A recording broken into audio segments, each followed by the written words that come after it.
Vamos falar então agora sobre ensinar o basquete de fato, tá ok? Como que se ensina? Quais são as estratégias que o professor utiliza para ensinar aqueles que querem aprender o esporte? Isso é independentemente se é um grupo que está na iniciação ou se é, por exemplo, um grupo de atletas de altíssimo rendimento. Tá? É importante falar que as estratégias de ensino elas estão fundamentadas em métodos de ensino, principalmente o método global funcional e o método analítico sintético. Tá? E o basquete ele é um esporte bastante complexo em sua construção, em seu entendimento e até mesmo na sua aplicação. Por isso que as estratégias são importantes para direcionar o professor e também, claro, o aprendizado do aluno ou do atleta. E o basquete ele é um esporte que tem característica básica a produção de esforço intermitente, né? Ou seja, as ações são de altas intensidades, só que intermitente, ou seja, não acontece o tempo todo as altas intensidades. Temos aí períodos de recuperação. É um esporte, né, que tem esta característica, um esporte acíclico, onde as ações não se repetem. Então, pode-se reconhecer um número de aspectos inúmeros, né, nesse esporte que pode levar o praticante a se tornar cada vez melhor em sua execução. Mesmo que a intenção desses praticantes não seja o alto rendimento, porque nós temos o esporte como fins em outros sentidos, né? O esporte escolar, nós temos o esporte como componente de lazer, recreação, não necessariamente só o alto rendimento. E para isso, a pedagogia do esporte, né, muitos autores da pedagogia do esporte lançam estratégias, né, sistematizam essas estratégias para ensinar um esporte coletivo. E o professor precisa então saber os conceitos e a sua prática, ou seja, como colocar isso realmente em prática. E as estratégias de ensino, elas estão sempre vinculadas aos métodos de ensino. Então, nós temos dentro da pedagogia do esporte autores que falam sobre 7 estratégias de ensino, nós vamos ver elas, ok? Primeiro, nós temos aí os exercícios analíticos, tá? Os exercícios analíticos, eles são mais técnicos, eles são mais voltados para o aprimoramento de um gesto motor ou até mesmo de um fundamento. Ok? Então nós temos aí para o ensino do passe, para o ensino do controle da bola, do controle do corpo, entre todos os outros fundamentos, exercícios analíticos. Geralmente são exercícios que estão desvinculados da situação de jogo. Então ele está bem longe do jogo, tá? E ainda, né, outra característica dos exercícios analíticos é que, na sua grande maioria, são realizados individualmente para aprimorar um único fundamento. Então, o exercício analítico, o foco, o objetivo é sempre um fundamento, tá? E quanto mais for diversificado os exercícios para cada fundamento, melhor é para o aluno, tanto para as habilidades motoras quanto para as capacidades e tanto para o aprimoramento técnico de cada fundamento. Só que é importante se atentar a essa estratégia, porque como ela é uma estratégia repetitiva, ela pode causar uma monotonia. Então tem que se tomar muito cuidado com a prescrição desses exercícios. Já os exercícios sincronizados, aí entra uma particularidade, tá? Já são usados 2 ou mais fundamentos em um mesmo exercício, também com a intenção de aprimorar, tá? Tem uma proximidade com os analíticos, mas essa dinâmica de execução, tá? Tem aí alguma aproximação com o jogo, tá? Tem alguma aproximação com o jogo. No entanto, ainda não possibilitam a oposição com defensores. Geralmente se coloca objetos, obstáculos para o aprimoramento desses fundamentos pelos exercícios sincronizados, ok? Nós temos também as brincadeiras ou os jogos recreativos, a ludicidade, os jogos lúdicos. São atividades e jogos bastante presentes na cultura da população brasileira, principalmente na cultura infantil. Tá? Esse conceito de jogo, de brincadeira, tá? Tem suma importância no processo de iniciação ao esporte, pessoal. Por meio da brincadeira, existe um componente pedagógico para ensino e aprendizagem. Tá? Tem elementos fortes para serem aprendidos com fins pedagógicos, tá, ok? Principalmente para alcançar aí os aspectos coletivos. Então, por meio das brincadeiras, o professor consegue, né, ter uma relação de ludicidade, de prazer, de alegria, de envolvimento para o ensino, principalmente na iniciação.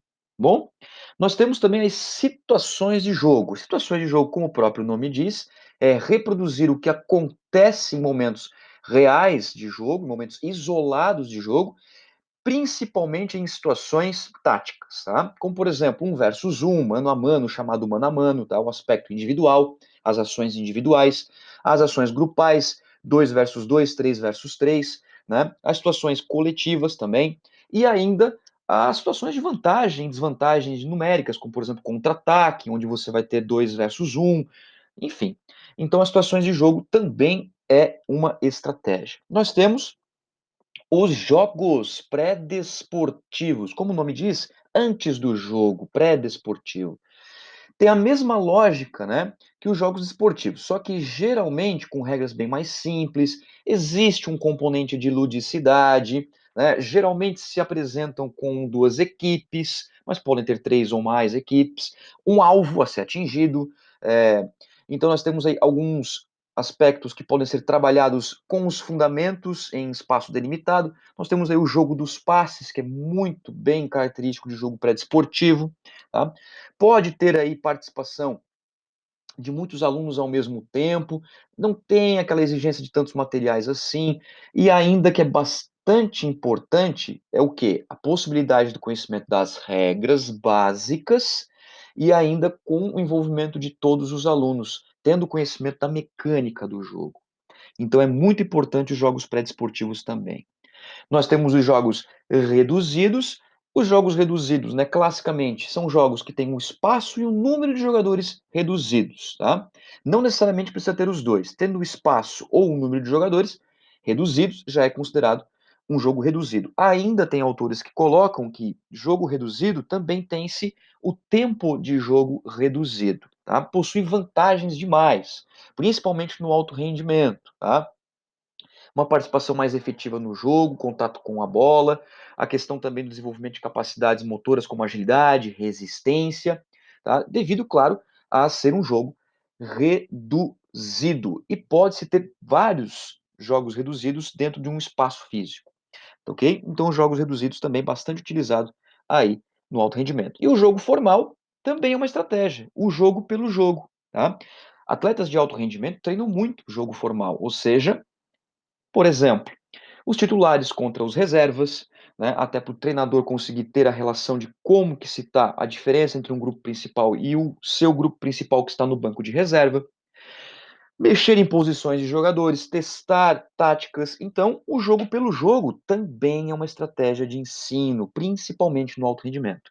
Então, veja que o professor pode utilizar 7 estratégias, tanto na iniciação quanto no alto rendimento, para ensinar o esporte. Tá ok, pessoal? Todas elas têm suas vantagens, suas desvantagens, são mais próximos à iniciação, outras são mais próximos ao alto rendimento. Basta ler, entender e pôr em prática. Dando sequência, então, vamos falar sobre a pluralidade das manifestações do basquete. Muitos estudantes de educação física, quando começam o curso, acham que durante as disciplinas esportivas se aprenderá a ser jogador, a ser praticante, mas na verdade não é essa a intenção. A intenção é ser um professor, é ser um treinador, é aquele que saiba ensinar o esporte e principalmente entender que o basquete, ou assim como qualquer outro esporte, não é só alto rendimento, existem outras manifestações, ou seja, a pluralidade de manifestações existe no esporte. E ao longo da história, foi-se então se estabelecendo, né, as manifestações do esporte. Por quê? Devido a diversas mudanças que existem tanto na sociedade quanto na ciência, né? Então, o esporte ele passa por modificações o tempo todo. E a forma de entender e praticar o esporte é importante para o profissional de educação física. E o basquetebol, então, se apresenta didaticamente em 5 manifestações. Então, quais são as formas que as pessoas podem praticar o esporte? Quais são as formas que o profissional de educação física ensina o esporte para que ele se manifeste? São eles: o basquete profissional, o esporte profissional, a iniciação esportiva, o lazer e recreação, ou o esporte pelo lúdico, o esporte de representação, basquete de representação, e o basquete escolar. ou seja, o esporte na escola, ok? Então, o que que significa cada uma destas manifestações? Bom, a iniciação esportiva é o primeiro contato com a prática esportiva de forma orientada, organizada e sistematizada. Hoje na escola, para trabalhar, né, com o movimento humano, com a saúde, com a atividade física, com o exercício, com o esporte, ou seja, com a educação física, tem que ser um profissional de educação física registrado. E na escola tem que ser um profissional licenciado. Tá? Muitas vezes a escola possui projetos paralelos com alguns clubes, com algumas instituições. E lá que existe o primeiro contato com o esporte. E esse esporte tem que ser um esporte transformado, tem que ser um esporte didático, para ensinar valores para as crianças e para os adolescentes. Quando nós falamos do esporte escolar, é muito importante frisar que é um conteúdo da educação física e necessário um tratamento pedagógico específico, porque o esporte ele é um bem cultural humano, faz parte da humanidade. Né? Na escola, o mais importante é o movimentar-se humano e não propriamente formar atletas. Né? O esporte na escola tem que ter um ensinamento com valores maiores do que a questão do rendimento propriamente dito, certo? Então, a função do profissional de educação física, principalmente o profissional de educação física da licenciatura, certo? Bom, nós temos também uma das manifestações mais evidentes da sociedade, que é o esporte de alto rendimento, o esporte profissional. O esporte de alto rendimento, esporte profissional, que hoje se trabalha muito no bacharel em educação física, né, concentra os seus objetivos quase que todos para fim mercadológico, fim de marketing, né? Ou seja, o esporte de alto rendimento já está vinculado com a questão de emprego propriamente dito. Por quê? Porque os atletas que trabalham, né, que estão vinculados a um clube, possuem contratos. Esses contratos regem toda a legislação específica de um determinado país ou de uma determinada cidade ou até mesmo clube. Então essas pessoas, esses atletas masculino, feminino, recebem dinheiro, né, é a sua profissão. Então, o esporte de alto rendimento está atrelado não só com o jogo, mas sim com toda a questão que envolve o jogo, que envolve o rendimento. Questão de propaganda, marketing, patrocínios, interesses públicos, interesses privados. Então, nós temos aí diversos fatores associados à manifestação do alto rendimento. Aqui sim, né, o objetivo é rendimento, é o profissional. Então, nós temos códigos de ética por trás de toda a questão do esporte, nós temos as competições com regulamentos mais específicos, nós temos também as empresas que apoiam, nós temos os meios midiáticos, a televisão, rádio, jornal, enfim. Nós temos diversas formas aí para atrelar o esporte de alto rendimento. Nós temos um tipo de manifestação que é muito confundido com o alto rendimento, que é o de representação. O esporte de representação, pessoal, por mais que tenha características de alto rendimento, mas ele não é profissional, geralmente é aquele basquete amador. Disputa de torneios, campeonatos, com talvez a única finalidade a representação de instituições públicas ou até mesmo privadas, clubes, cidades, estados ou países. Então vamos dar um exemplo, né? Nós vamos ter aí competições como o Campeonato Catarinense de Basquetebol. Esse Campeonato Catarinense, nós vamos ter lá a equipe de Florianópolis, a equipe de Joinville, a equipe de Balneário Camboriú.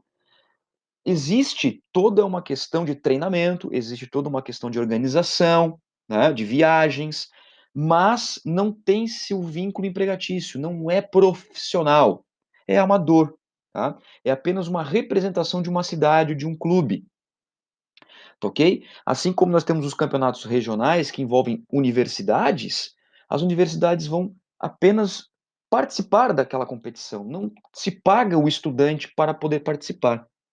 Este é o esporte de representação. Então não confundam representação com o alto rendimento.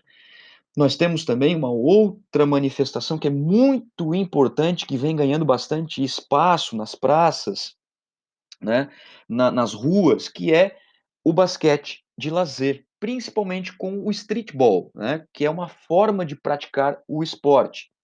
E o streetball, né, ao longo da sua existência e da sua importância, hoje nós temos o basquete 3x3 que é olímpico, certo? Que é oficial. Então ele é um fenômeno esportivo também, o lazer e a recreação que faz ocupar as pessoas no seu espaço, no seu tempo livre, motivados pelas razões principalmente e quase que essencialmente de praticar o esporte por lazer, por saúde.